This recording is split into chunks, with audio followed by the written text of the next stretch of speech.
Hello friends and fellow world builders, my name is AJ Winters and welcome back to World Builder.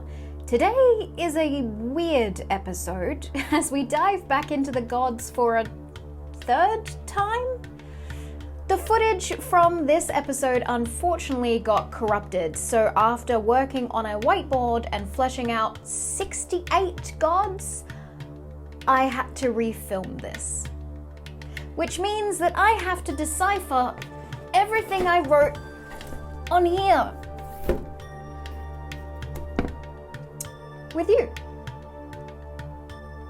Let's try it.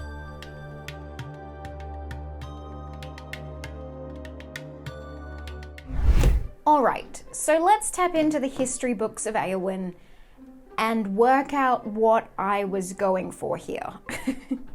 So we have 68 gods, like I said, and this may decrease or increase as time goes on, but so far this is the fundamentals that we're working with. So we have the orders, the truths, the natures, the primals, and the desires. Each of these families has something different that they offer the mortals and the godly realm. The desires are based on mortal desires. We have fertility, beauty, strength, wisdom, wealth, bravery, prosperity, knowledge, status, validation, legacy, purpose, pleasure, illusion, and apathy. So, now we move on to deciphering my notes. Now, luckily, I color coordinated, kind of, what I was going for here. So I know that all of these green lines are based on either family relations, i.e. parent to child, or something relevant to the gods. So let's start with the names. When I had up this whiteboard, I divided it into categories and then I wrote down all the different god names that we have so far. I really like where we're going in terms of the naming conventions of the gods because it all sounds like it comes from a similar language or can be derived into one. For example, in the orders we have Yven and Marthus, goddess and god of creation and destruction. We have the two sisters of beginnings and endings, Caius and Castor. We have two brothers that are give and take, Greva and Tidus, based on the tides of the ocean as well. And then we have Munar, the god of time, and twin gods, Artem and Deo, the harvest and the hunt. All of these names flow into each other, so they have a good sound to them, a good umami flavor to the words. Does that even make sense? Kind of. And we also repeat the use of an apostrophe to break up the name and sound a little bit more godly. For example, Artem. This also follows into the other gods too. For example, in the desires, we have Ivanis, Nishada, Bikem, Valor, Yedoras, Ethra, Havath, Miel, Turon, Solias, Piada, and Dakota. But now that we have their names, we need to flesh them out a little bit further. What do the gods have in common? How do they relate to each other? And how do they relate to the mortals on the mortal realm? So, let's start at the beginning. Specifically, the goddess of beginnings, Caius and Castor. Caius and Castor, the first gods of beginnings and endings, sisters, one of which began the world, and another destined to end it. The two work in a tense dance, battling for power and control over the other. Caius and Castor started it all, which made them more powerful than most of the other gods. What if the less gods there are in the family, the more powerful each of them are, making each of the families balanced in their own way? It's why there are so many desires. They were made after the creation of the mortal realm. They were made because mortals desired certain things, and so the gods came into fruition. Meaning their powers are a lot more fragile than, say, the goddess of creation and the god of destruction. The orders are permanent. They are fixtures in the godly realm. Same with the primals. Everything else is sort of changeable and shiftable, which is why we have made a lot of the orders parents of the other gods. Yven, the goddess of creation, and Marthos, the god of destruction. The two were lovers, entwined in their fates of creating new and destroying old. In the War of the Gods, destruction fell, crashing to the shore of Netreva and splitting apart some islands from the coast. In his death, Marthos spilt his blood across the islands, and as a loving message to Yevhen, made his first and last creation, the azure blooms. Now, Yevhen takes up the mantle of both creation and destruction, forever destroying her own work like a self-critiquing artist. I think the god of destruction would have been really influential to the Fire Islands, almost the father of the Fire Islands, making Yevhen, his wife, the mother of their lands. So I think maybe we can play with something interesting where the Fire Islands grieve with Yevhen once a year. Maybe they ride their boats out into the ocean, and when the tide is highest, they grieve with Yevhen, almost like the tears make up the tide. I really like that, and I think it's such a poetic way to involve the gods in the culture of the Fire Islands too. Yeah, and being that Yevhen would be a mother figure, I think that she might even be a mother to one of the other gods in the pantheon. I think Yevhen is the mother of death. Hear me out. The god of destruction was her husband and she creation, so I feel like death or something along those lines would make sense as her child.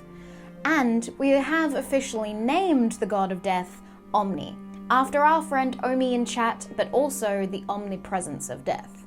And deciphering some of my notes on this whiteboard, I wanted to play around with something interesting with the goddess of the hunt and the god of the harvest too, in terms of lineage. Twins of the harvest and the hunt. Deo, god of harvest, is a quiet soul, always sowing seeds and picking fruit. And although he has no desire to dabble in the dealings of the gods, he found purpose in planting his son, Ivanus, now the god of fertility and father of the Evantheme. Artem, the goddess of the hunt, however, is a lot more wild, born to run into the wilderness and revel in the art of taking down beasts much larger than she. That's a really interesting twist to make the god of fertility the father of the Evantheme. I really like it. I think another interesting point that I have in this whiteboard is that Caius is the mother of all the nature gods. Caius, being the goddess of beginnings, means that she began the world, and the natures, the realm and family of the nature gods, are all related because they create together. I think that's kind of poetic and beautiful. Something interesting with the natures as well is that each domain is controlled by multiple gods, rather than everyone else who has a singular god with a singular domain. When it comes to the natures, I wanted them to be in multiples, so we have mountains, moons, seas, storms, bones, and magics. So, from there, we then divided into how many gods exist in each grouping. There are 5 mountain gods, there are 3 moon gods, there are 4 gods of the seas, 7 storms, 2 bone gods, and 6 magic gods. So, once we named all of that chaos, I started looking further into this. So we did have a legend back in the Myths and Legends episode where we played around with the idea of a goddess being in hiding from some sort of arranged marriage. I thought it would be a very interesting twist, and instead of hiding in the mountains, she became a mountain. She is one of the 5 mountain gods. Mijon, Mitis, Magnus, and Moji, her 4 brothers, helped her dive into the mortal realm and grow herself as a mountain so that she would never be found.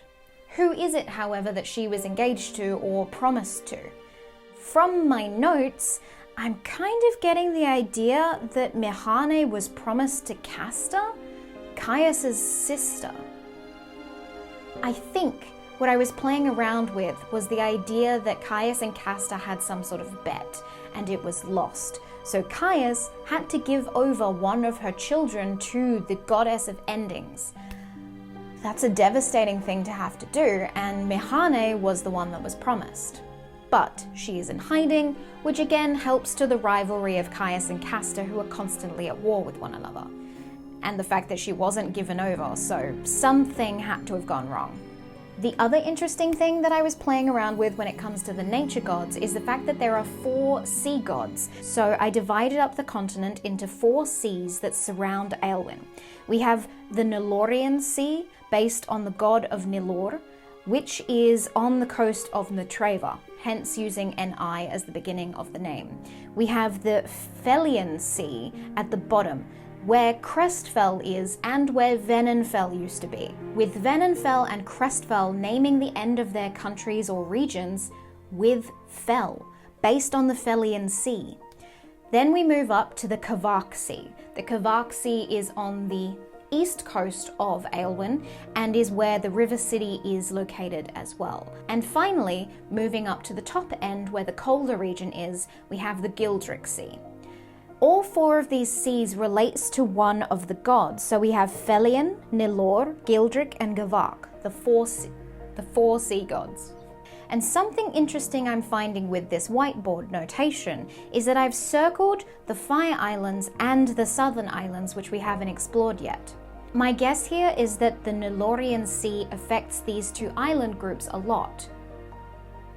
Or Nilor, the goddess of the sea, is a vicious goddess, someone unruly and untamed, and maybe that influences the culture of the Southern Islands, which would make sense if they follow this goddess, Nilor. Nilor of the Nilorian Sea embraces the chaos of the ocean. Her fascination with the mortals and their games means she is always stirring the waters. Wake up, my beauties. Rise and shine. It's a brand new day, and the mortal world is at peace. But not for long. I'm really interested to flesh out a few more of the natures as well. I think that the nature gods have the most impact on magic. Even though magic has been siphoned away from Aelwyn, I think that mountains, moons, seas, storms, bones, and magics were the main influence on Aelwyn. In terms of magic, in terms of the arcane. It's probably why the River City is incredibly religious and followers of the moon gods, Arfel, Aramon, and Aron. Now we also know that one of the moons is claimed to be a dead moon because it doesn't move in the sky. And yes, I have not worked out how the rotation works with that and how it influences the seasons, but it would mean that at one point in the year, the moon would cross over the sun for a good couple of days. So that might be a really interesting time in terms of magic, especially if we're talking about the natures being such an influence on the arcane. I think Aron is our god of the dead moon, whereas the other two are the bigger moons that might influence time and structure. Here's another thing I picked up in my notes. Aramon is the opposite of Mun-Ar, which is the god of time. Not necessarily the opposite, but the names are similar.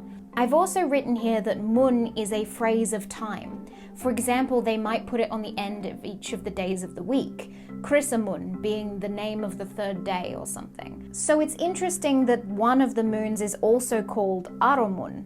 Maybe Aramon is the biggest moon of the three and circles so slowly that it can tell the months of the year?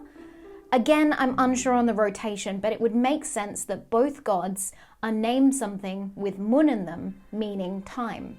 Mun-Ar, the god with three faces, past, present, and future. They are the timekeeper, like the heartbeat of the world, steady and ever-present. And lastly, two more points when it comes to lineage. Firstly, the goddess Nistra of shadows. She is the mother of Eden, the goddess of secrets. And after we fleshed out the god of knowledge a couple of weeks back in reference to the brass towers, I wanted to dabble into a little bit of lore when it comes to Ethra, the god of knowledge, and Eden, the goddess of secrets. Ethra, the god of knowledge, is not one to be dismissed or ignored. He trades in secrets, blood, and undying devotion. Those that operate within his brass towers are his followers, people dedicated to knowledge itself over life, for what is known can be more powerful than any mage. Eden, the goddess of secrets, is a scorned lover of Ethra, who decided that some things should be left hidden. And finally, the Primals. What we've worked out with the primal gods is they're not necessarily humanoid. In fact, some of them are merely entities, like the festering hunger, a god that just needs to consume. So it did cross my mind that these base needs, the instinctual parts of ourselves, would be heavy influences on the desires. if not the parentage of them. So, we had preservation being the parent of apathy, sex being the parent of pleasure, fight being the parent of bravery and strength, pride being the parent of status and legacy, and envy being the parent of strength and beauty. These things are so connected to me that it makes sense that the primals are such a heavy influence on the desires, which also made me think that the truths are very different. Either the truths are the children of the orders, or they are the parents and children of each other. For example, the Evershift, godling of change, is the parent of uncertainty. Shadows being the parent of secrets, even having the god of grief, Harthus, be the father of Muse, the goddess of reflection. And so yes, this became incredibly confusing and I may need to do up a family tree, but it makes sense to me. And suddenly now the gods have so much more power over the mortal realm, not necessarily in their dabblings and dealings with it, but because it's such a heavy influence on the people. We have Iven and Marthos, mother and father to the Fire Islands. We have Ivanis, now the father of the Avanthame. We have Mihane hiding as a mountain in the mountain range, which could be a heavy influence on the city of Austin. We also have the three gods of the moons, Arfel, Aramun, and Aron being such a heavy influence on the river city.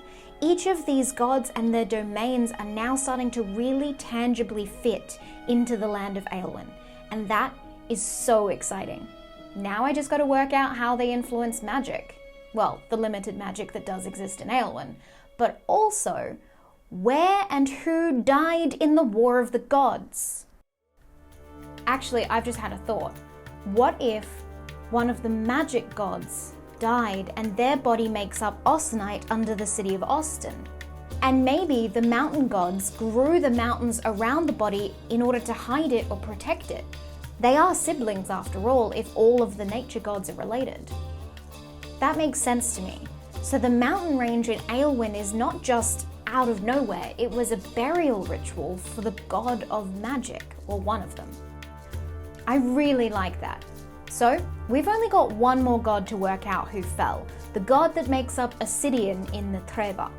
But I think we'll leave that for another time. Thank you so much for joining us for today's episode. If you enjoyed it, please hit like and follow the channel so that you get notified when new videos come out. If you would like to be a part of the community and take part in weekly world building prompts, then you can head on over to our Discord. Or if you would like a more personalized behind the scenes view, as well as downloadable PDFs of anything we create on this channel, probably even a lineage path or some sort of family tree of these gods, then you can head on over and support us on Patreon. We also do a live world building stream every Tuesday night at 8 PM AWST on twitch.tv/winterstales if you're interested in world building beside us. But maybe you just want to stay up to date with what Winter's Tales is doing behind the scenes in preparation for the upcoming tabletop RPG show. You can follow us on all the social media to get that news. Next week, we're going to be diving into royalty as well as the governmental leaders in the land of Aelwyn. So, until then, I'll see you next week.